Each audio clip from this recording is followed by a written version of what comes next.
શહેરમાં દિવસે ને દિવસે હિટ એન્ડ રનની ઘટનાઓ સતત વધી રહી છે ત્યારે હું શિવરંજની 4 રસ્તા પાસે ઉપસ્થિત છું, ઝાંસીની રાણી તરફ ઉપસ્થિત છું અને હાલ દ્રશ્યો જે આપ જોઈ રહ્યા છો આ એક્ટિવા એક્સિડન્ટમાં આ એક્ટિવાની આ પ્રકારની હાલત થઈ છે।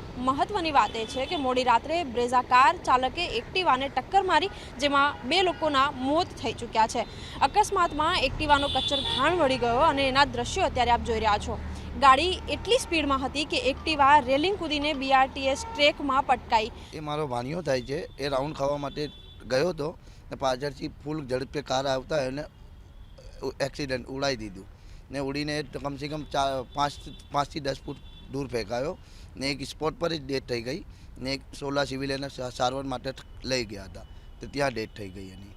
અચ્છા, પરિવાર તરીકે હવે તમારી માંગણી શું? બસ અમને એમ છે કે પોલીસ અમને ન્યાય આપે ઓર સારી રીતે પોલીસ કામ કરે, બસ એવી અમને વિનંતી છે પોલીસથી। અચ્છા, જ્યારે ઘટના બની ત્યારે આસપાસના લોકો સાથે તમારી કોઈ વાતચીત થઈ હશે, શું કીધું કંઈ? એમણે એવું કીધું કે અહીંયા બધા ત્રણ ગાડી હતી ટોટલ, એમણે એને રેસ લગાવતા હતા અહીંયા ઝાંસીના પુતલા પાસે ને એમને ઉડાડીને જતા રહ્યા ને કોઈ ઊભું બી ના રહ્યું એક બી।